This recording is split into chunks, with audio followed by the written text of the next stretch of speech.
दो बैलों की कथा। एक बार एक गांव में झूरी नाम का एक किसान रहता था। उसके दो बैल थे, हीरा और मोती। दोनों ही बैल हट्टे कट्टे व बलशाली थे। झूरी को उन दोनों से बहुत लगाव था। दोनों बैल भी झूरी को बहुत पसंद करते थे। हीरा और मोती का आपस में इतना लगाव था कि यदि कभी एक खाना न खाए तो दूसरा भी घास को मुंह नहीं लगाता था। एक दिन की बात है, झूरी की पत्नी का भाई गया दोनों बैलों को अपने साथ ले गया। दोनों बैल इस बात से हैरान थे कि उन्हें गया के हवाले क्यों किया गया।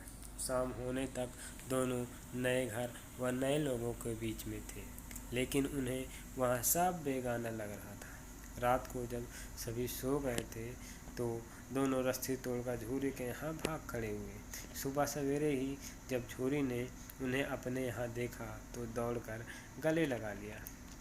यह सब देख झूरी की पत्नी बिल्कुल खुश नहीं थी। उसने दोनों को खूब खरी खोटी सुनाई और यह निश्चय किया कि दोनों को खाने में केवल सूखा भूसा ही मिलेगा।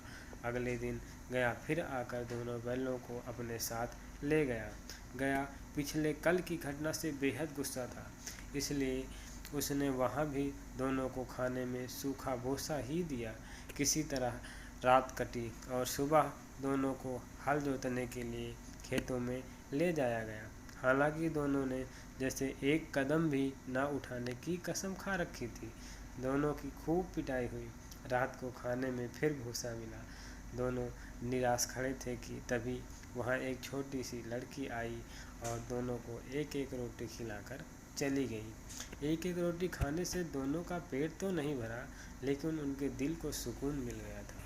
पता चला कि उस लड़की की सगी माँ के मरने के बाद वह सौतेली माँ के पास रहती थी। उसकी सौतेली माँ उसे मारती रहती थी। शायद यही वजह थी कि उसे बैलों के लिए अपनापन था। दोनों उस छोटी लड़की के बारे में सोचकर चुपचाप अपना समय बिताने लगे। एक रात दोनों ने सलाह करी। रात जब वे रस्सी तोड़ कर जाने की कोशिश कर रहे थे तो छोटी लड़की वहां आई और उसने दोनों को रस्सी से आज़ाद कर दिया। दोनों ने छोटी लड़की से विदा ली और दौड़ने लगे। इतने में गया को इसकी खबर लगी और वह अपने आदमियों के साथ उन दोनों के पीछे दौड़ा। हीरा और मोती इतना तेज भागे कि उन्हें अपने घर का रास्ता भी याद न रहा। वे रास्ता भटक गए थे। दोनों को भागते भागते भूख भी लग पड़ी थी। रास्ते में मटर का एक खेत था। दोनों ने वहां जाकर जमकर मटर खाए। अभी दोनों खेत में चर ही रहे थे कि वहां एक सांड आ धमका। दोनों ने हिम्मत दिखाकर उसे वहां से खदेड़ दिया। इतने में मटर के खेत के सेवक हाथों में डंडा लिए आ पहुंचे। हीरा के पास भागने का मौका था, लेकिन जब उसने देखा कि सेवक ने मोती को पकड़ लिया है तो वह लौट गया। दोनों बैलों को पकड़कर मवेशी खाना में बंद कर दिया गया। उस मवेशी खाना में बहुत से जानवर कैद थे। वहाँ कई बकरियाँ, घोड़े, भैंस, गधे बंधे थे, लेकिन किसी को भी खाने को कुछ नहीं दिया जाता था। इस वजह से सभी जानवर कमजोरी के कारण जमीन पर बेजान पड़े थे। जब पूरा दिन बीत जाने पर भी खाने को कुछ न मिला तो हीरा के सब्र का बांध टूट गया। उसने बाड़े की कच्ची दीवार पर जोर से अपनी सींग गड़ा दी। इससे मिट्टी का एक टुकड़ा निकल गया। यह देखकर हीरा को हिम्मत मिली और वह दौड़कर अपने सींगों से दीवार की मिट्टी गिराने लगा। तभी मवेशी खाने का चौकीदार हाथ में लालटेन लिए जानवरों की हाजिरी लगाने आ पहुंचा। हीरा की करतूत देख उसने डंडे से पिटाई शुरू कर दी और उसे मोटी रस्सी से बांध कर वहाँ से चला गया। हीरा ने मोती से कहा, अगर यह दीवार गिर जाती तो यहाँ बंधे कुछ हुए कितने ही जानवर आज़ाद हो जाते। यदि ये थोड़े दिन और यहाँ रुके तो कमजोरी से इनका मरना निश्चित है। यह सुनकर मोती बोला, अगर ऐसी बात है तो मैं भी जोर लगाता हूँ। ऐसा करते ही मोती ने दीवार में उसी जगह वार किया। लगभग 2 घंटे की कड़ी मेहनत से दीवार को तोड़कर गिरा दिया। दीवार के गिरते ही घोड़े, भैंस, बकरियां सब जल्दी से भाग गए, लेकिन गधे वहीं खड़े रहे। लाख मनाने पर भी गधे अब डर की वजह से वहीं खड़े रहे। उधर मोती अपने दोस्त हीरा की रस्सी को तोड़ने की पूरी कोशिश करता रहा। अब जब सुबह होने वाली थी तो हीरा ने मोती से कहा, दोस्त, मुझे नहीं लगता कि आज यह रस्सी टूटेगी।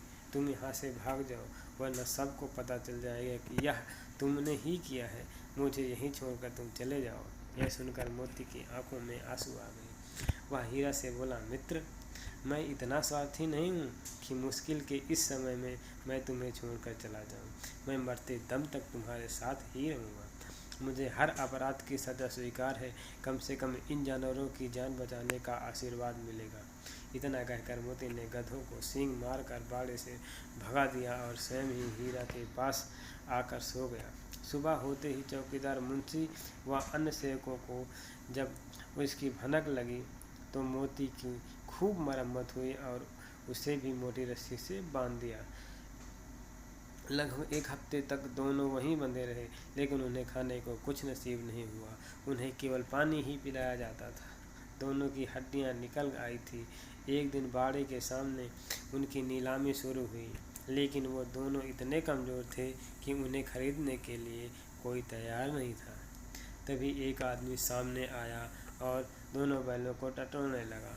मुंशी से कुछ मोल भाव करने के बाद वह उन दोनों बैलों को लेकर चल पड़ा। दोनों बैलों को नीलामी हो चुकी थी। हीरा और मोती दोनों डरे हुए थे।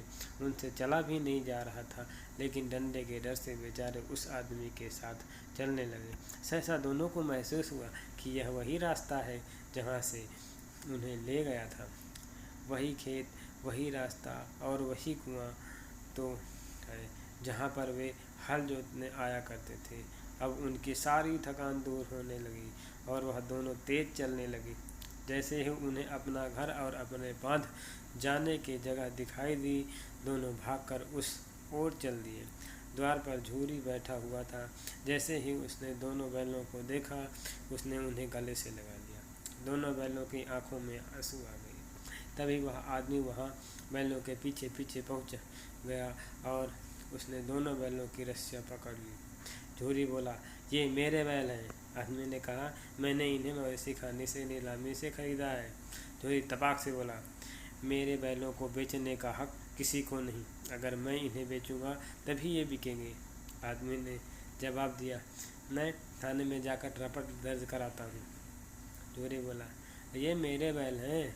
इसका सबसे बड़ा सबूत है कि ये मेरे द्वार पर खड़े हैं।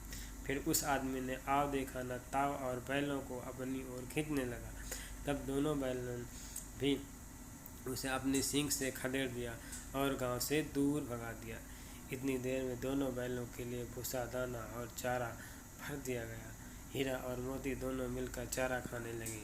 झूरी साथ में खड़ा उन्हें सहला रहा था। तभी झूरी की पत्नी भी अंदर से आई और उसने दोनों बैलों के माथों को चूमा और प्यार दिया।